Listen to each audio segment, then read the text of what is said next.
Well, right now on Daybreak, differences over the Strait of Hormuz, with Iran not letting up and warning the U.S.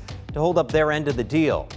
Plus, 2 Buffalo police officers in the right place at the right time, with new footage showing their encounter during an armed robbery at a 7-Eleven. In the countdown to puck drop, we hear how the Buffalo Sabres are getting ready to face the Boston Bruins in their first series of the Stanley Cup playoffs. Live from 2 on your side, this is Channel 2 News Daybreak. Yeah, the day has finally arrived. Thanks for joining us here on Daybreak as we await the Buffalo Sabres hitting the ice later tonight.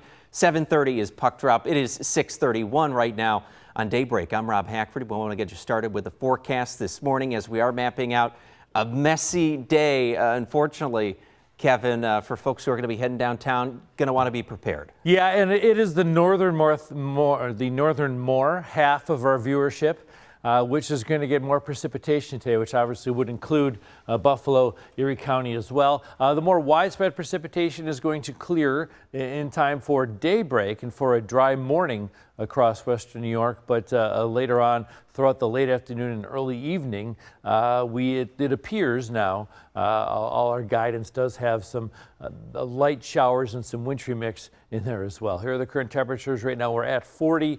Our high for the day, we already reached it. We were about 45 at midnight. We're going to get to about 44 today, 43, 44 or so. You will see with, again, a lot of dry time in here. But again, it was a bit of a convergence here. So additional cloud cover and additional chances for precipitation for Buffalo and the burbs today. I don't think you're getting soaked today, but look at the timing and everything. It's going to be sort of passing light showers and maybe even some wintry mix after the sun sets as well. So temperatures in the low 40s. We do have some good advice if you're going to the party in the plaza or for the Canal Side Watch Party. And of course, we'll talk about the pleasant week ahead coming up in the full forecast. Rob? Okay. Thank you, Kevin. And we have something new on Daybreak this morning, an overnight crash at the corner of Chippewa and Franklin in Buffalo. With Buffalo police responding here around 2 a.m. This is in the Chippewa area, the entertainment district in downtown Buffalo. We saw police closing off a portion of the road. A banged-up Dodge Durango and a woman being put on a stretcher and taken by ambulance. We have reached out to city officials for more information and are still waiting to hear back. This weekend, Buffalo police are releasing new footage from an officer-involved shooting of an armed robbery suspect. We're about to show you some of that video, but we want to warn you, some viewers may find it disturbing. 2 on your side's Alyssa Clausel breaks down the new details that we're learning. These officers were not expecting to be walking into an armed robbery. New video from Buffalo police show the moments 2 on-duty officers stumbled onto an armed robbery. Video from surveillance cameras inside of a 7-Eleven show the man in a black hoodie identified as 42-year-old DeJuan Williams at the counter. And seconds later, you can see the cashier put his hands up before he is shot in the upper leg area. Acting Buffalo Police Commissioner Craig Macy says Williams was demanding cash and other items. He still is in his fixed position after he shoots the clerk because he still wants his items. A few moments later, another in-store video angle shows the 2 officers approach the door. And this is a point of view from one of the Buffalo police officers. Williams is pointing a gun at the cashier, and that's when Williams notices them too. He opens the door and shoots at the officer. Then in body camera footage, you can hear commands from the officer to drop the gun. Put the gun down! He's shooting! Radio stop! Footage from the second officer on duty shows the moments after that shot is fired by Williams. Buffalo police confirm that the officer, who has only been on the streets for about 4 months, shoots twice at the suspect. One bullet hitting his gun, the other his arm. That's when a foot chase ensues. And in the video, you can hear an officer say the suspect is carjacking someone. He's getting into a car! He's getting into a car! The guy's bailing out! That's when Buffalo police tell us the suspect drives that stolen car until he crashes into 3 unoccupied cars. Commissioner Macy says the use of force by officers is justified. Whenever there is a person that is posing a threat to life, whether it's the officers or civilian. You know, officers have the ability to use lethal force. In this case, the subject is armed with a firearm. He shoots somebody and then points that firearm at the police. So that's absolutely justified. On your side in Buffalo, Alyssa Clausel, Channel 2 News. Well, thank you, Alyssa. And this weekend, all eyes have been on the Buffalo Sabres, who kick off their playoff run tonight. Whether you win or lose, put that game behind you. It's been such a long wait that you can feel the emotions and the fans' appreciation for how this year went. And head coach Lindy Ruff saying whatever happens tonight, the Sabres have what it takes to make it a long playoff run. The team was feeling good after yesterday's final practice before this series with Boston. Channel 2 sports reporter Nate Mills shares more from the team. There's a healthy blend of excitement, but we also have a job to do, and you just don't get too many cracks at the can at this and kicks at the can in the playoffs, and you just have to make it count every time. So I think for us, it's incumbent to enjoy the process as well as be very mentally prepared and physically prepared. It's going to be a great atmosphere. We know that.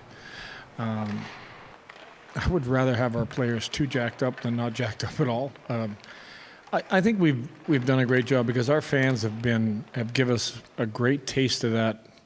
You know, our last 15 home games, where the building's been sold out. It's been electric in here. I mean, they saw a real good piece of it when we played Tampa Bay. That was probably as close an example. So I feel that they've gone through some training. Every team comes into training camp with the mindset of, hey, we want to lift that trophy at the end of the year. Now we're in an opportunity that we get to play for that trophy after the season, and that's the main goal. That's the goal of all 16 teams now in the playoffs, and it starts with game one. So we're not looking too far ahead. We know the goal in mind, but it's going to be in the back of our mind. But we're going to make sure we're just going to be working hard and pushing forward each and every game. We have a 7:30 p.m. puck drop against the Boston Bruins on Sunday at KeyBank Center, with Ukko Pekka-Luukkonen expected to be in net and Alex Lyon backing him up. On your side and on the ice at KeyBank Center, Nate Mills, Channel 2 Sports. And you saw there the countdown at the bottom of your screen, 12 hours and 57 minutes away.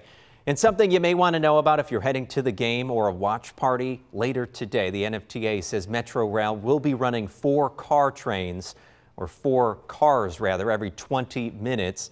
Now, they'll not be stopping at the Church Street station to avoid blocking the intersection there. Riders should instead use the Lafayette or Seneca stations to board. If you need help, transit ambassadors will be on site at each of the stations to answer some questions. You can also sign up for Metro alerts for any updates. If you're driving to the game, you'll also want to get there early. Starting at noon, Perry Street will be closed between Washington and Illinois. Parking ramps will also open at noon, but the KeyBank Center parking ramp is already sold out. As we go to break, a live look outside for you of KeyBank Center on this Sunday morning, 6:38.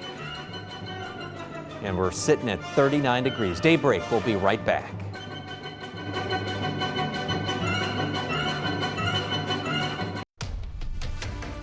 Now 6:43 on Daybreak. In Iran remaining unwavering this weekend and keeping the Strait of Hormuz under their strict control. NBC News reporting that 2 Indian ships came under fire the same day that Iran reversed to fully open the strait. Now, Iran's Revolutionary Guard saying it's in response to the U.S. maintaining its blockade there and violating the ceasefire agreement they have. President Donald Trump is calling it blackmail, while also saying negotiations have been going well. We have very good conversations going on. It's working out very well. They got a little cute, as they have been doing for 47 years. Nobody ever took them on. We took them on. Now, no date is set for the next round of talks, with Iranian officials saying they are okay with keeping the strait closed until the U.S. lifts its blockade. And now to a frightening situation for actor Dylan Sprouse, who confronted a trespasser outside his Hollywood Hills home. This happened just after midnight Friday morning, and Los Angeles police say Sprouse actually tackled the man and held him down until officers arrived. They also say Sprouse had a gun, but never drew it and chose not to press charges against the man. Police did arrest the man on an unrelated warrant. And take a look at this video showing the rescue of a parachuter in Virginia. He's part of a parachuting team of 3 taking part in the opening ceremony of Virginia Tech's spring football game in Lane Stadium.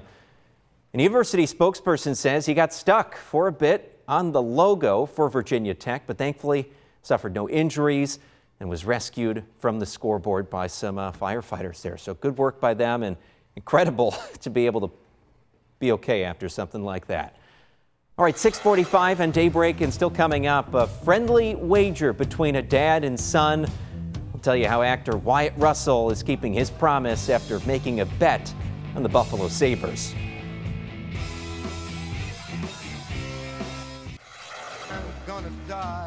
Oh, welcome back. A little Frank Sinatra on this Sunday morning. It is going to be 6:49 and 2-1. There we are on this Sunday morning. A nice view from our Hyatt camera. And from Hyatt to Wyatt. Well, Wyatt, you made the claim that if the Buffalo Sabres could end their drought and make the playoffs, you'd chug a lake hour and run into the freezing waters of Lake Erie. Well, they did. And you did. So all I gotta say is, let's go Buffalo! I did not have that on my bucket list, or at least my list of 2026 things we'd see. Kurt Russell there, actor Kurt Russell, sending his son Wyatt Russell some words of encouragement this weekend as he honored that promise made in November. The actor said he'd jump into Lake Erie if the Sabres made the playoffs, and he did just that. Wow. With plenty of other folks at Woodlawn Beach. We're just trying to have as much fun as we can with the Sabres this weekend, and it's the greatest sports town in America as far as I'm concerned. I'm from Colorado and LA, so sorry guys, you got nothing on Buffalo. Yeah, Wyatt Russell there, and dozens of other Sabres fans joining Wyatt in the plunge there into a very cold Lake Erie this time of year. Good way to wake up. You might want that. We have our own Russell that lives by the lake, Dan Russell. There you go. No relation, but yeah, pretty cool stuff. He's the Storm Team 2 strength and conditioning coach. I was going to say, he might have done that just because it was Saturday. That's right. You know, oh, yeah. He's cold plunge on a Saturday morning. I wouldn't, that would make sense. Yeah, so. It sounds like Dan. He's awesome, man. One-handed push-ups. That's our guy. And by the way, an awesome dude. Yeah, awesome dude as well. Not some awesome weather, though, today, unfortunately. Going to need the hat, gloves, boots. This is the worst day of the 7-day forecast today. But I've been talking about that. I've been on since Wednesday, and this is my 5th day in a row. It's not going to damper the mood. No, though. and nothing, no surprises yesterday, right? I promised you rain, and it came through. The timing was about right, and only because Future Looks is on a really good run. It's really reliable. So let's hop to it. Let's get you outside, but let's make sure you're aware and dress properly. I have a special Sabres graphic for you coming up. If you're sniffling, my wife's sniffling in April. I usually do mine in late May and June. It's tree pollen season. The leaves and the blossoms are coming, so they may trigger if you have a tree allergy. You're wondering why you're sniffling. So it may not just be the up and down weather. It could be tree pollen in and around everywhere. Long range forecast. So this is beyond, obviously, this week, 8 to 14 days. Temperatures will moderate. We're going to be average. So, highs around 60. That's where we're going to be as we close out April. Okay, too early to give you any sort of precipitation forecast. And again, so we're going to be in this neighborhood. Okay, this is beyond the 7-day forecast. I think you're going to like the 7-day forecast, although I have an unpleasant forecast for you today. 40 degrees right now, and again, the larger swath of precipitation is exiting east. It's going to be a mainly dry morning. If you're on your way to church or chores, you will experience dry conditions now. This is a low-level convergence, and the general theme will be additional opportunities for precipitation for areas north, including Buffalo, okay? Southern tier, you're going to have a mainly dry day. Additional cloud cover, additional precipitation in the afternoon. Here come the watch parties, right? And again, you're going to have, don't try to memorize when it is and when it's not going to rain. Also, I think it's overdoing it with the white, with the snow. I think it'll be mainly rain and, yes, some opportunities of light showers for the party in the plaza. Afterwards, for the watch party at Canal Side, now we lose the sun, and now we're more likely to have wintry mix. So it's during the day, it's gonna form as snow and melt on the way down and come to us as rain. When we lose the sun, it's going to maintain its snowness. You're going to have some wet snow and maybe that transitional precipitation called grapple, those little snow pellets as well. Also a possibility for tonight, okay? Maybe just a coating of snow for the southern tier. Tomorrow, partly cloudy, okay? And disregard, partly cloudy, on and off, 50-50 mix of sun and clouds for your Monday, and cool. So today, I have a Sabres graphic ready to go. Sabres occasional showers, especially north, including Buffalo, intervals of showers and wintry mix, okay? Party in the plaza conditions about 40 degrees, occasional light rain showers. If you're going to the watch party, upper 30s, on and off rain and maybe kind of transitional to wintry mix, some wet snow, maybe that grapple, those little tiny pelletized snows, okay? Waterproof outer layer. You can't bring an umbrella, you can't bring a chair. And anticipate muddy conditions on the grass. Don't wear your cute sneakers, your cute boots. You're going to want to wear boots that are waterproof and you don't mind getting a little muddy. Go Sabres. Tomorrow, a mix of sun and clouds, 38. Cold start for the kiddos. Don't put all the hat and gloves away. But then we're done with this ridiculousness with this temperatures, okay? We're going to get back to regular temperatures, above average temperatures, and we're done with highs in the 30s until November, okay? So there you go. Next weekend, nice temperatures, shower chances. We'll be back after this.